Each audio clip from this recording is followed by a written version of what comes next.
Welcome to the From Concealment Podcast, the show for firearm enthusiasts who like to shoot, train, carry, and compete. Get ready for some shooting insight, firearm and accessory reviews, and of course, insight on concealed carry. And now, broadcasting from behind enemy lines in the From Concealment studio, it's Pete Mitchell and Dan Sams.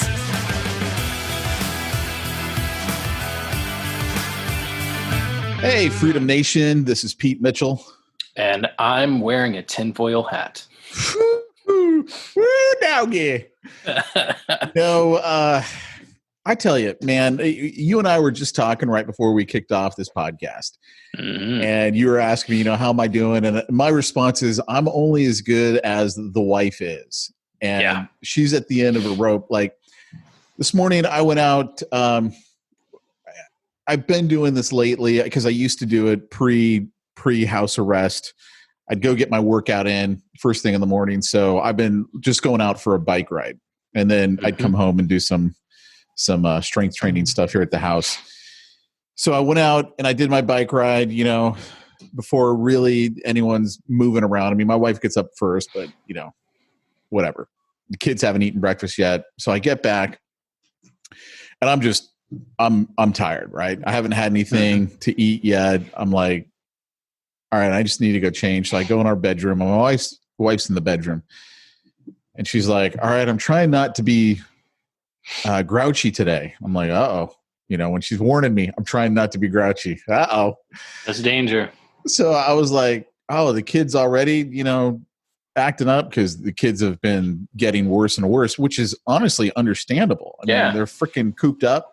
Yeah. And my kids are very social. Mm-hmm. So they don't understand these parents that aren't letting kids out and play. Like his best friend, he doesn't get it. So she's like, no, I'm grouchy and I'm at the end of my rope with all of this. And I'm like, yeah, man, I get it.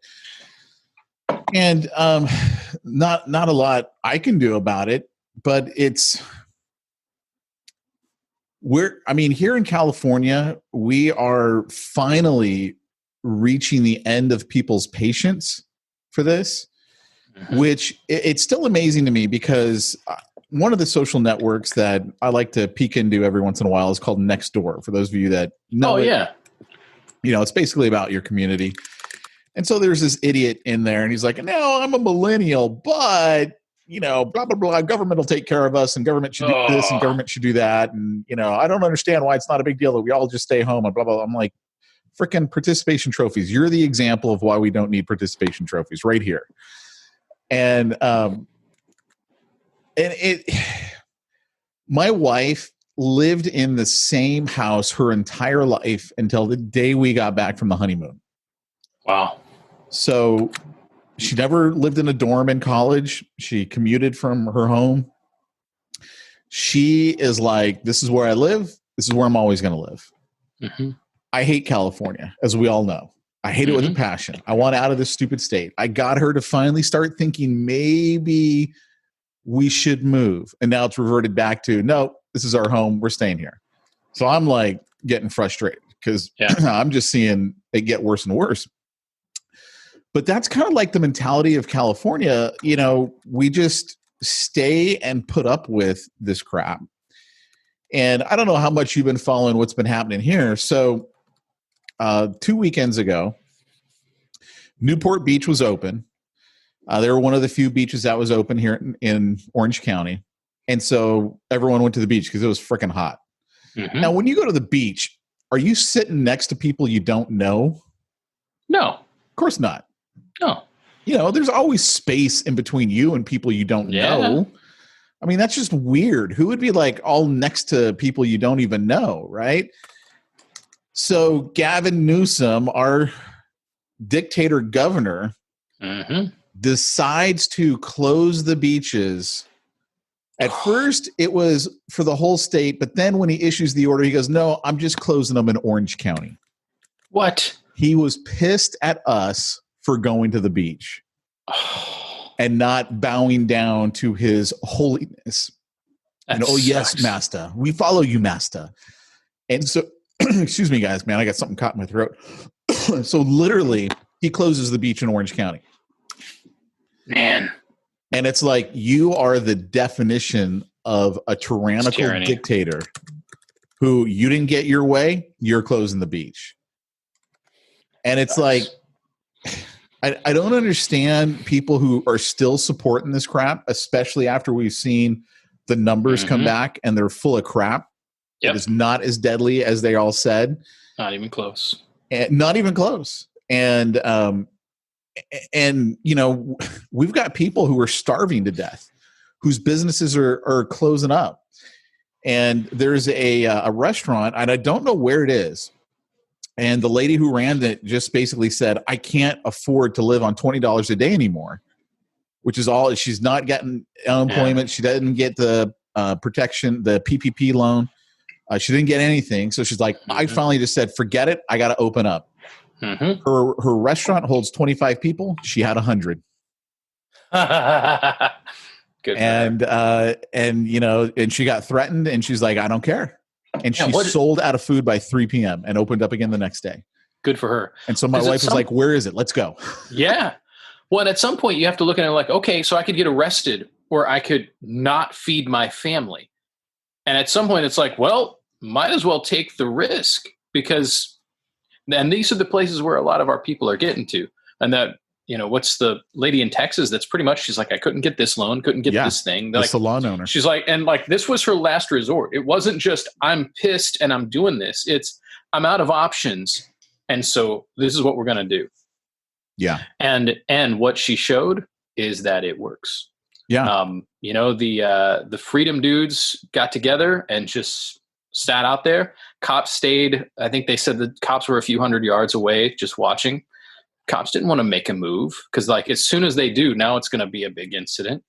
And this is this is related to stuff I was going to mention. If you're okay with us easing into that, absolutely. I will say this though, on a side note. So our community we had a lot of protests. We did 2 in one day. We went to the Huntington Beach protest. Best sign of the day was the guy who had the sign that said legalize meth. I thought his was the best sign of the day. We all got to protest our own thing. And apparently that was his, protest.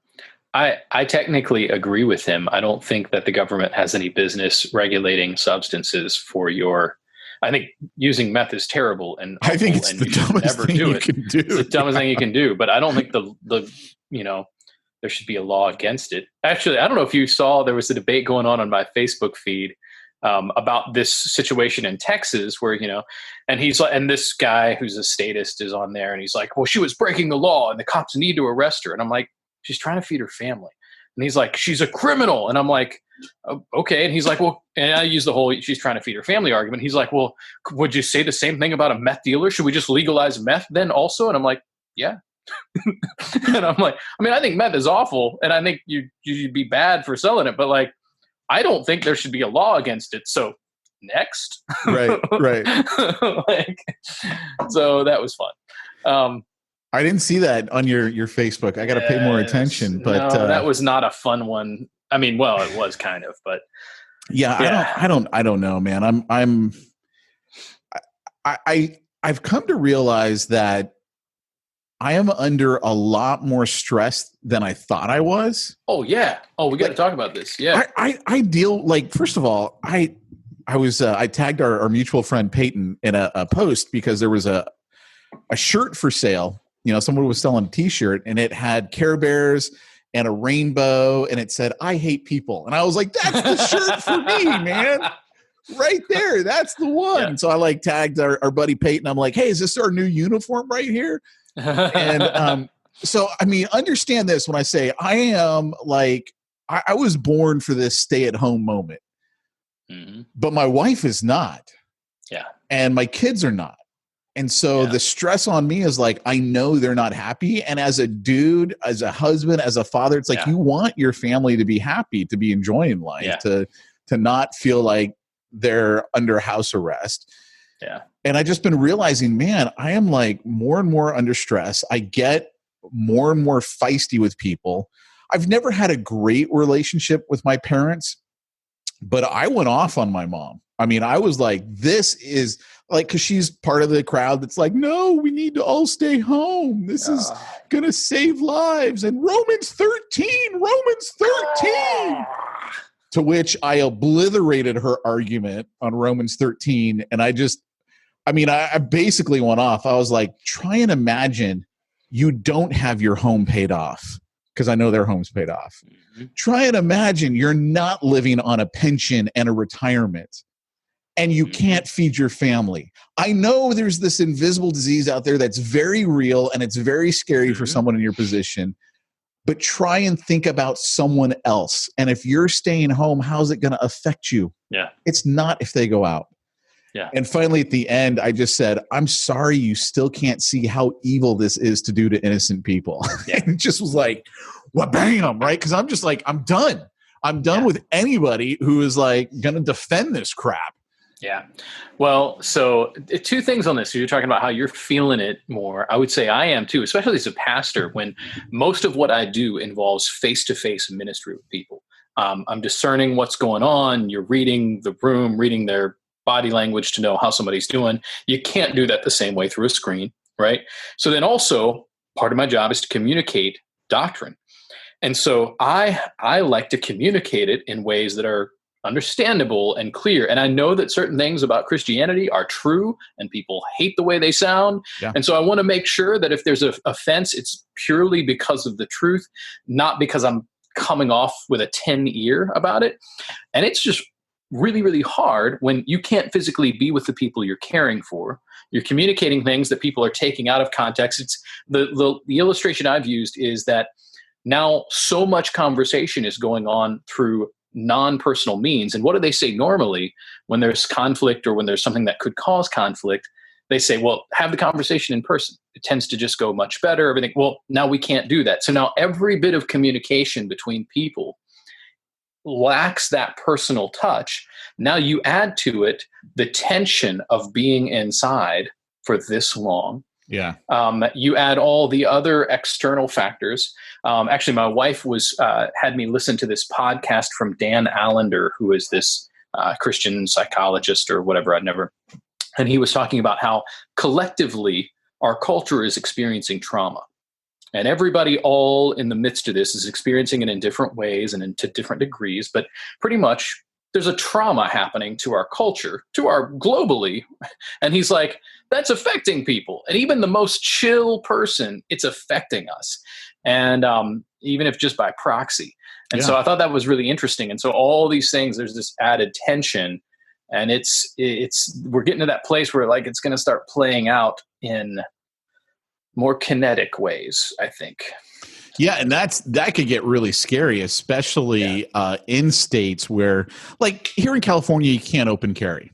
So there's never going to be the Boogaloo Boys showing up to help a salon owner and standing out front. It's not going to happen because I guarantee you they're calling SWAT and they're shooting first and arresting you later. Yeah, exactly right. And so, I mean, in a communist state like mine where there is no real freedom, it's not going to happen. Like it's not. And I still am absolutely dumbfounded at how many people are still all in favor of the lockdown.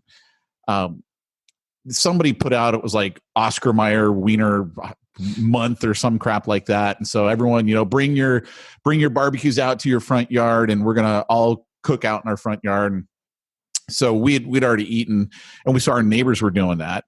And, so we got home from, this was on Saturday, we got home from Yogurtland and we're like, hey, let's go over and say hi to the neighbors. Cause we're not very social people, but it's kind of like, this is forced get to know your neighbors kind of a thing.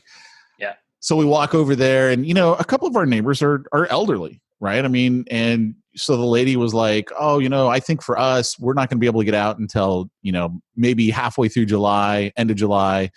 And she wasn't saying that she thought the governor was going to keep it that way, but being elderly, they're like, we're staying at home. I totally totally understand that. Yeah. And then she said something that I didn't pick a fight with her, but I wanted to, because she goes, our parents' generation, they were asked to go to World War II. All we're being asked to do is to stay home. And I wanted to go, we're actually not being asked anything. Yeah. We're being demanded of under threat of jail. Yeah. So there's a difference there. Yeah. I mean, complete difference. Yeah. By the way, like, has you even thought this through? Because we went away to the Second World War to fight fascism, among other things, right? Part of what was happening is that, like, Hitler is saying, like, hey, all we're asking you to do is just hang out in this ghetto instead of in your regular home. All we're asking you to do is get on this train. Like, and people were still crying out Romans 13, Romans 13, Romans 13. A lot. They will call out Romans 13 until they've murdered everybody. That's how they use it. You know what? I should mention this because we just studied Ephesians 5 in our house church. And Ephesians 5 is that passage on husbands serving the wives and wives submitting to the husbands. And most people don't want to talk about that passage because it mentions women submitting. And of course, they completely misunderstand what submission means most of the time. And they ignore the fact that there's all this about serving. And I always point out when I study that passage that, like, hey, nowhere does it say that the husband's supposed to look at his wife and tell her to submit. What it does say is the husband's supposed to sacrifice and serve her. So he leads her by sacrificing as Christ did for the church. Like, that's like, it's not chauvinism, and it shouldn't be. So similarly, just as I shouldn't throw Ephesians 5 in my wife's face, and if I did, like, that would be a pretty good indicator that I'm a chauvinist. If I'm going around saying, you need to submit, that would make me a chauvinist, right? So the same way, when a governmental organization needs to go around quoting Romans 13 to get us to get into line and do what they want us to do, that's an indication that they're not functioning as God's servant described in Romans 13. Romans 13, like, the magistrates are a servant of God to protect good and punish evil. Well, we know they pretty much don't do that all the time, right? And so if they've got to say, Romans 13, you got to listen to me, it's because they've already lost our respect because they haven't really been living out Romans 13 like they're supposed to. Right. So, see, what I pointed out, and one of my apologist buddies, he actually is, he's a real apologist, right? Like he is a volunteer at apologetics.com. And so he's like, well, the problem with the Romans 13 here is we actually, in our form of government, have the right to petition and to protest. And so you're basically saying, don't petition and protest. And that's what we have in our government. And my point was, well, Romans 13, if you're going to use that, then we have to fight this tyrannical rule because the law of the land that God gave us in America is the Constitution, and they're violating it. So therefore, if we're going to cry out Romans 13, then we have to fight these guys. Exactly right. Because the Constitution is the law of the land, not dictator Newsom. Yeah. Well, which, by the way, so that's exactly right. There's a really great YouTube video from the 10-Minute Bible Hour. If you ever get the chance to watch, it's a fun show. The dude who does it's a pretty scholarly dude, and he does a whole episode on Romans 13. And one of the things he points out, he's like, hey, if you are an American citizen, you are 1/318 millionth Caesar. And he's like, what's described in Romans 13, what the government they were under at the time, is something different than what we're experiencing right now. So you can't go and say, hey, you're not supposed to talk against the government. You are the government, right? Like, it's a government of the people, by the people, for the people. You have a duty to speak out and say, hey, this is wrong, this is right, because this is all supposed to be of you and by you and for you. And if you're not addressing those issues, you're kind of not playing out your role. You're not respecting the magistrate that you are. There's a whole thing there. There's more to it than that. It is amazing to see people cry out Romans 13. And if you guys don't know what Romans 13 is, I mean, Dan, why don't you give them just a quick 30-second? Yeah, Romans 13 is a chapter in the Bible where Paul, the apostle, is talking about obeying governing authorities. And it's honestly, a very brief little section there that he mentions it. He does mention it, but unfortunately, it gets misapplied to say, like, oh, well, you got to obey governing authorities no matter what. Well, Paul was a Christian writing a letter about Christianity to the church in Rome. Paul was arguably breaking the law just by writing the letter in which he mentions we're supposed to respect governing authorities. And so, and we also know that, like, most of the New Testament Christians, as well as Old Testament believers, there were plenty of times where they were breaking the law, disobeying governing authorities, anytime it got in the way of obeying God's law. And so all that said, Romans 13 gets thrown around, usually misapplied. It was used against the civil rights movement, against Dr. Martin Luther King Jr. And basically, Romans 13, Romans 13. It was actually used to combat the 1776 American Revolution. They were like, well, no, Romans 13, we got to be good to King George here. We got to follow him. It was used, oh no, Hitler, but that's God put Hitler over us, so we need to be cool with Hitler. And it gets totally abused. And at the same time, I understand the desire to respect what God has put over us. I get that, right? And I don't have a problem actually having the debate on it with people. Yeah. Should we be respecting this? Because I mean, this isn't a Christian podcast, but here we both are Christians, right? Yeah. So we'll address on this, because even they went to Jesus and they're like, hey, who should we be paying taxes to? Should we be giving money to Caesar or not? We're supposed to be tithing. I mean, who are we really supposed to be giving our money to? And Jesus is like, hey, look, render unto Caesar what is Caesar, and under God what is God's. And of course, that actually had a much deeper meaning, because he was saying whose image is on the coin. And they go, well, it's Caesar's. Well, render under Caesar what is Caesar's. But and when he said render under God what is God's, they knew what he meant by that. They knew man was made in the image of God. And he's saying, you're made in God's image, therefore you need to be rendering under God what's God's, meaning much deeper than giving money. Your life is what he was not saying. To mention, because of the Caesar worship, Caesar's image on the coin would have been considered a graven image. So here the religious leaders are carrying around idols. And so Jesus is not so subtly calling them out for idolatry, right? And saying like, yeah, give that sucker his money, because you're not even, I mean, he's not saying it so overtly, but like, you guys are breaking your own rules here. Yeah, man. So much there, dude. But my point is like that always comes back to, well, who should we really be following? Because there is this angst, I don't agree with this guy. I don't want to follow this guy. I don't want any of that. And I get that. I mean, because we're looking at our world today. I mean, you saw what happened with Canada over the last week, where they just basically said, all right, 1,500 firearms are now illegal, and you have to get rid of them by, I think it's like August of 2022 or something like that. And I mean, that's a bad scenario. I mean, they don't have the gun freedoms that we have. I mean, they've got less than we've got in California, which is saying something. I'm sure Newsom and all of our legislation would love to see us more like Canada in that regards. But we've also got over 600 million weapons in the United States. So you try and take those away from us, it's on. Yeah, buddy. Because they're not going to deal with it anymore. It's like you've been pushing us too far, and we're done.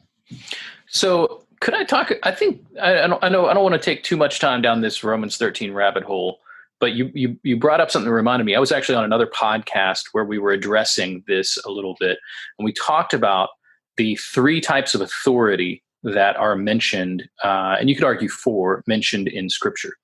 We have the husband as head of the home is mentioned as a place of authority, and mother over kids as well.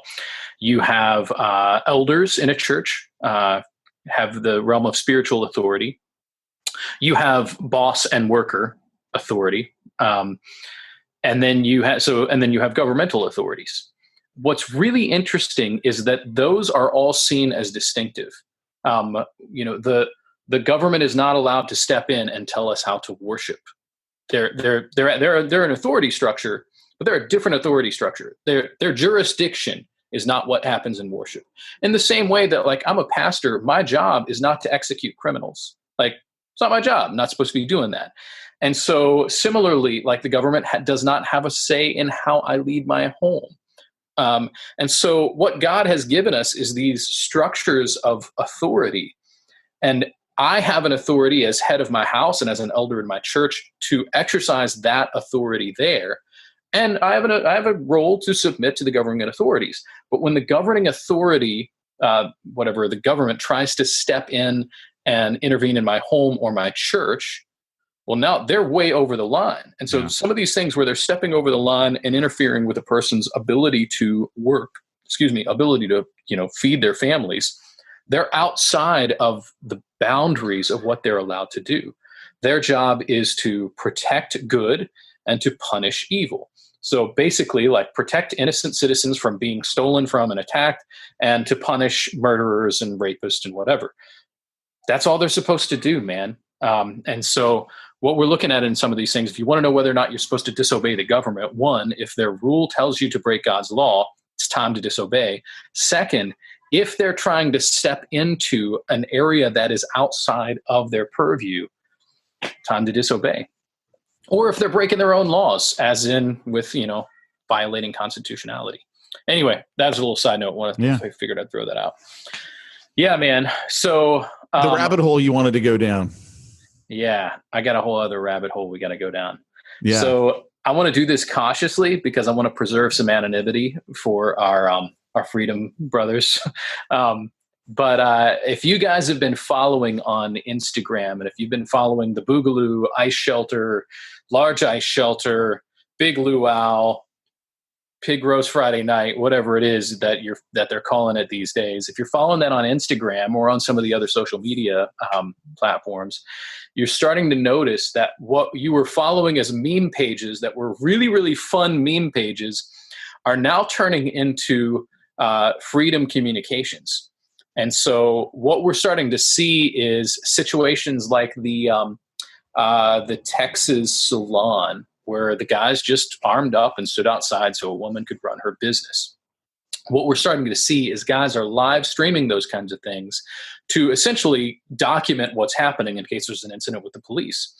Well, then a lot of times YouTube or Instagram or whatever will shut down those accounts, block those accounts. So the other guys in the Freedom, we'll just call them Freedom Nation. I don't know if they're listeners, but the other guys in the Freedom Nation are live. Essentially, they'll view and screen record all that they're watching so that then they can turn around and upshare that. So if this original dude loses his feed, we can make sure that this stuff is documented. Well, some of the things that are happening is that through that, then they're DMing each other and able to say, hey, I need a quick response team here. We call them QRTs, quick response team, because cops are showing up at this salon, or cops are showing up at this guy's house who helped out with the salon. And we just need enough bodies here armed to discourage the police from making an illegal arrest. And so what we're starting to see, if you're following the movement, is stuff like this, where guys are calling for quick response teams, and the response teams are mustering pretty quickly and getting there. It's 21st century Minutemen getting there, and all they're doing is de-escalating. They're there just to keep something from happening. They're not looking for a fight, all peaceful, all that. Really, really cool. So I don't know if you guys are watching any of this, but I would encourage you, just start. I don't want to mention names because I don't want to get anybody in trouble, but get out there. You can, if you search Instagram enough, search Big Igloo, search Big Luau, search Boogaloo, start finding what's going on, because some really interesting things have happened. Can I talk about two more things on this? Please. And then I want to get your thoughts. One is there, we have that stuff going, then we also have the protests related to the lockdown. And so guys are doing armed protests related to the lockdown, or they're going to protests while armed. We've got that going on. And then we also have guys who are protesting related to the Duncan Lemp murder. And same kinds of stuff. So you're seeing different types of protests going on, but the same kind of guys at them because they're directly related. Well, what we've noticed now is the cops are starting to cause trouble for the armed protesters before they even get to the protest. So Duncan Lemp protest going on in, I think, Maryland. And one of the guys, this is pretty public, but we call him Task Force Megaphone, because he's the guy that at the protest will have a megaphone and basically just make fun of the cops. And it's really entertaining. Dude is sharp. They flashbang attacked him, arrested him on basically trumped up charges, as best as we can tell. Now they've been following him almost daily to just kind of harass him in hopes that they can throw him back in jail. Completely nonviolent dude, did not do anything to cause anybody any harm, gets arrested. Similarly, in Colorado, there were guys organizing a protest there. The guys in Colorado got raided before they even started the protest. So there were guys like, we're talking full on raids and feds involved. Nonviolent guys exercising their Second Amendment right to open carry, and with the expressed intent of not causing harm. Get arrested, get attacked. And many of them are, they're getting caught in individual circumstances so that, it's not like everybody together. What we're finding is that when there's large teams together, the cops tend to not want to arrest. When it's an individual, they're trying to get him when he's on his way to or from the protest. But things are kind of getting on. And so now the need for quick response teams is increasing. And so that's been a lot of what's happening is guys are DMing some of the meme lords and saying like, hey, I'm being followed right now. Can I get a quick response team to such and such place so that I can get away or whatever? Movement's happening, man, and guys are responding. It's kind of cool to see. So I don't know. You got any thoughts on that? Well, as a guy living in California, it'll never happen here. Yeah. Because first of all, I don't know that there's enough freedom lovers in California. I mean that a little bit sarcastically. There's more conservative people in California than many states have people. We're just outnumbered here so dramatically. Yeah. But, like the range that I work out at, that I train at the most, FT3, they're opening up. They just opened up on Friday, and they're going to have a training class this next Thursday, I believe. So I'm planning on signing up and going to it, provided it doesn't sell out. I'm thinking, man, they've been closed up for 6 weeks. It might already be sold out for all I know. And to the best of my knowledge, they're basically opening up because they're fed up and they're done. I don't know if they get to say, well, we're an essential business because we're a range and people need to use their firearms. I don't know that they can say that. They certainly can't in LA County, but they're technically in Orange County. Maybe in Orange County, they can get away with it. I don't know. But the thing is, like, when I go to that range, I don't know that there's enough people there that would stand up for anything. Yeah. It's not like Arizona, where, it's a way of life. It is much more of a, hey, look, we're all independent and we're not going to let you tell us what to do. I know there was somebody in Arizona, might have been another salon situation where they're like, look, we're opening up. They had armed people come, and the cops went. They told them they had to close, and when the lady said no, the cops turned around and left. I don't think the cops really wanted to tell her she had to close. My take is you should have had the balls to say, look, I'm supposed to tell you to shut down. I don't really give a rip if you do. I think it's unconstitutional, so do what you want. I said what I needed to say. I'm leaving. I don't know that they did that, but I know that they didn't really seem to care. And then, the Boogaloo Boys showed up, and apparently the cops were watching from like 200 or 300 yards away. And that's fine. When we were at this protest, the local one here this last weekend, we had, I want to say 4 cop cars that I could see with, I don't know how many cops. And this was like 25, 30 people at this one protest. I mean, it wasn't big. And my wife was like, I can't believe how many cops. And I'm like, yeah, part of me is just kind of like, they're bored off their asses and there's nothing else to do. So let's just go to the protest, quote unquote. And you got to keep in mind where I live, the bulk of the protesters, I'd say the average age was about 95, right? Oh, so wow. It's not like it was a bunch of young bucks. It's old people who were like, let us free. Let us go free. Yeah. And so, we were just happy to be there for like the 2 minutes that we were there before the kids were like, I'm bored. Let's go. Yeah. And then we drove down to Huntington Beach to go see theirs. Theirs was big. There's way more people down in Huntington Beach who are like, no, forget this. Yeah. We're a beach That's culture. awesome, though. Yeah, it is. Yeah. It's very encouraging to see that because that is encouraging. We kind of felt like we were alone, like we were the only ones. I mean, I mentioned on an earlier podcast how my wife lost her basically oldest friend over all of this. Yeah. And it's like, we felt like we're the only ones. Like we're the only ones in California who don't have their heads firmly up their butts. Yep. So So if you want to hear something fun, I think I can share this. I know I can. I'm going to keep it anonymous. I have a friend who is involved in law enforcement in a state, and he was called out because some people were complaining about fully automatic gunfire at a private range, like just at somebody's house.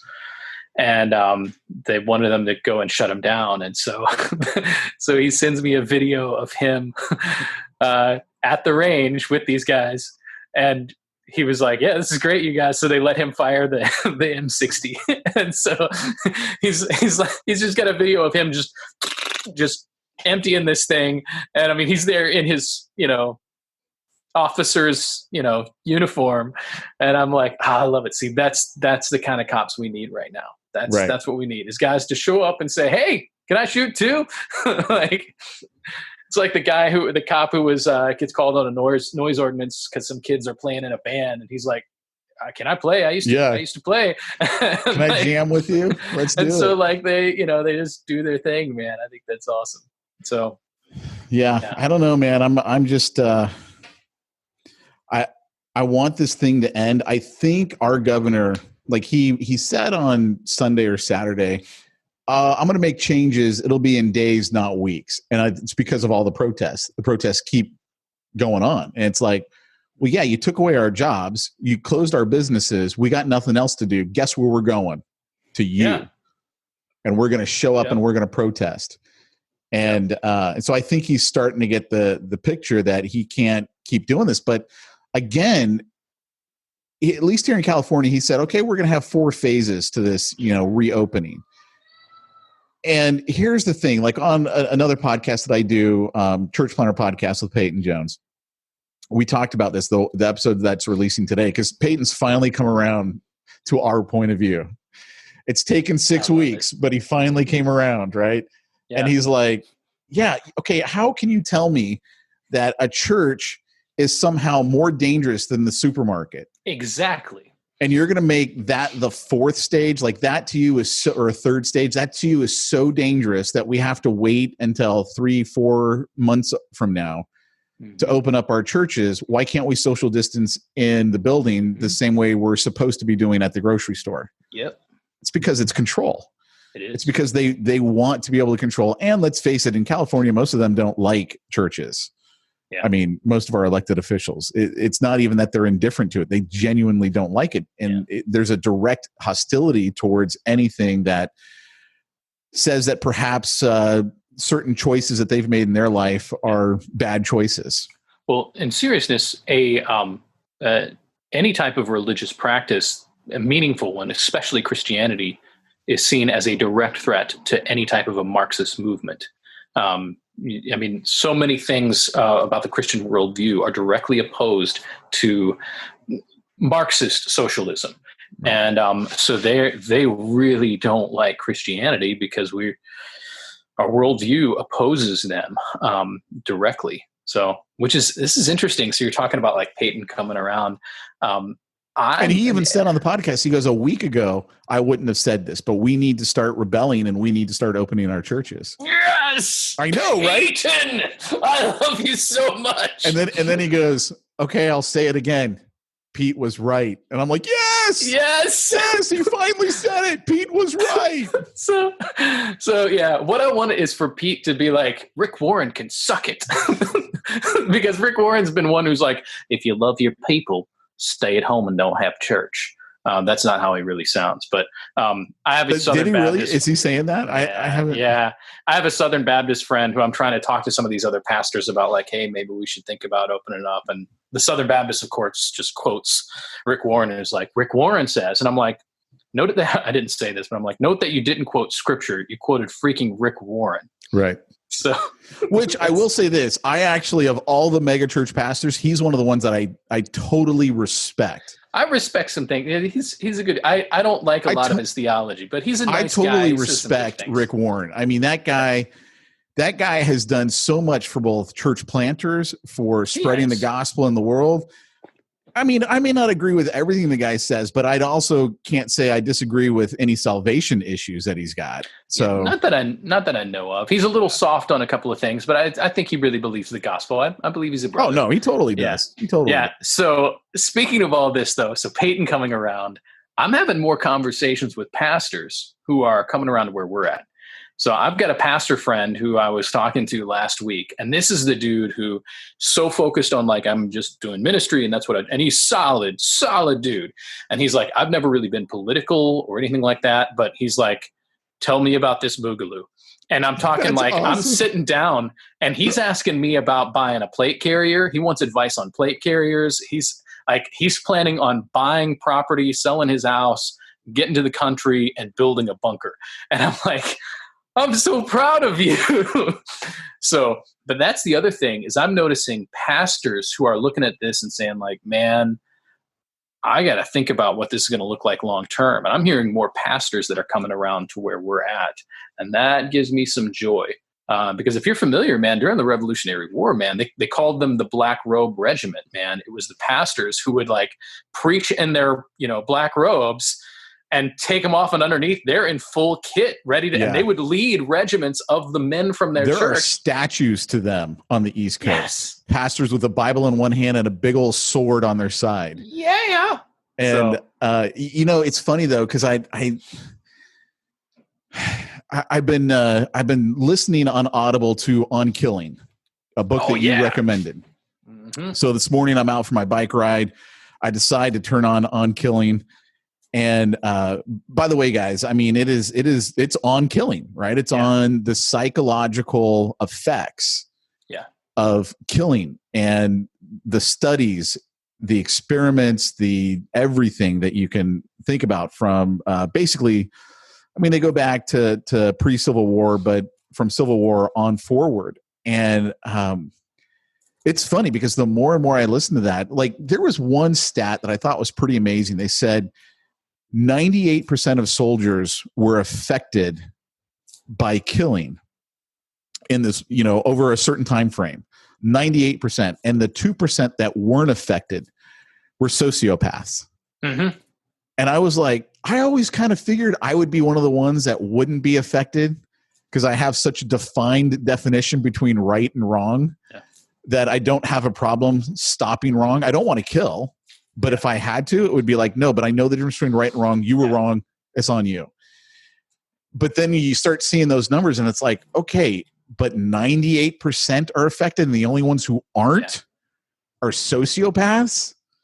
Yeah. Okay. So maybe I'm not as, good as I would be in that scenario. Maybe I would be affected much more than I think. The study in that book is so interesting because they get into like how they would train to get guys to like, for instance, they were talking about like stabbing in the kidney was such an effective way to kill an opponent. And because the guy's in such pain immediately that he doesn't make noise, there's a whole thing but they were like, but there's something about, we don't want to stab each other, especially men don't want to stab each other. They would slash rather than stab because something felt really especially wrong about stabbing.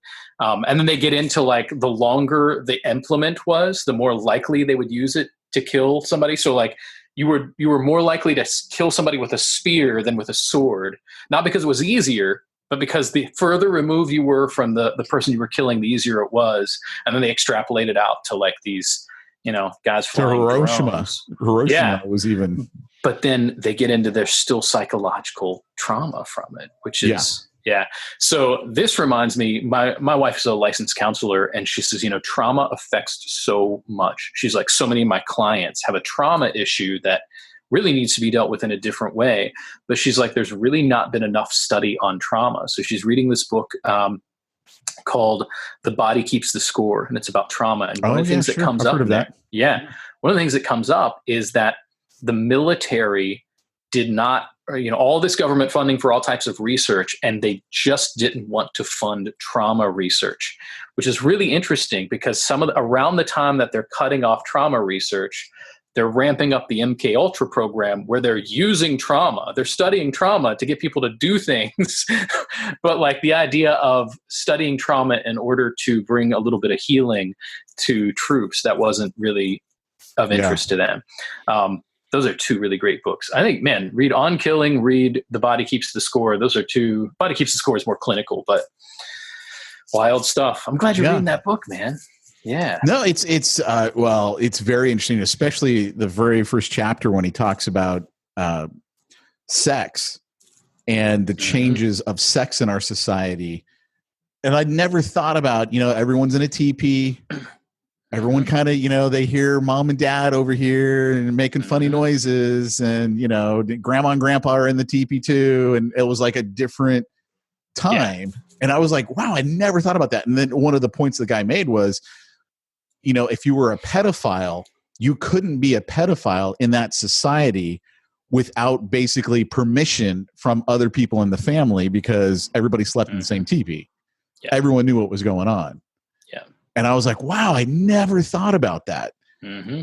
And just, and you guys got to read the book to see how they extrapolate that out. Once we went to basically individual bedrooms and all that kind of stuff. And, and he has a link between that and at the same time, you're a agrarian society where like, not only are you living in a tent with everybody, but then you might be raising a pig from birth, and then the pig grows up and you eventually like, all right, today's the day we're going to slaughter your pig and so that we can eat. And you hated doing it, but you understood the purpose. And so that a killing had a context. And they were actually saying in the same way that we were closer to sexuality, and we had probably a healthier understanding of it. Whereas now there's all this deviance as like sex is like segmented out. So similarly, we're not up close with violence in a proper context, but somehow there's more deviance related to violence. Yeah. All super interesting. Awesome book, man. Yeah. Yeah. Especially when you consider all the mass shootings we have. Mm-hmm. We don't have a respect for life like we used to. And it does kind of make sense to me. We're also not a society of hunters like we used to be. Yeah. So like you've hunted, and I think you even mentioned on the last podcast, it's not like you enjoy killing and the cleaning and all of that, because it's like this was this creature that was alive. And of course, you're cleaning the creature and it's like, it's warm, right? It's still warm. It's not cold. It's like, dude, this thing it was breathing. Yeah. And so there's a respect that comes from that we as a society have lost because of our, our meat plants that are now closing down. Yeah. We might be back to it soon. Well, some of you will. We don't have any food out here. We're going to eat coyotes, apparently. That's it. Now, I still remember hunting with my grandfather and my uncle as an adolescent boy. And when we killed a deer and like, we needed the meat. There's all kinds of things, but it's still heartbreaking. And I don't like killing. I don't like killing my chickens, but when you understand it for the necessity, your mindset is completely different. So, yeah. Anyway, I know we're probably about to finish up. You've probably got the next meeting going on here. I do, but that's okay. Why don't you go ahead and give Lake Erie their plugs? Yeah. So, hey, everybody, Lake Erie Arms, as you know, great source for not only free content, if you want to jump on there, learms.net, but also, man, come out to the store. We're keeping it stocked as best we can. We keep getting stuff in. We got amazing deals. We're not price gouging during all this. We're trying to make sure that everybody has the ability to defend themselves. And excited to have you guys around. Come on out to Lake Erie Arms. You're on Ohio. All right, guys, we'll be back next week with another episode. We'll talk to you then. May the 4th be with you. May the 4th be with you. Take care, everybody. You've been listening to the From Concealment Podcast with Pete Mitchell and Dan Sams. Be sure to tune in next week for more gun talk. Also, check out the From Concealment website for more shooting-related goodness at FromConcealment.com.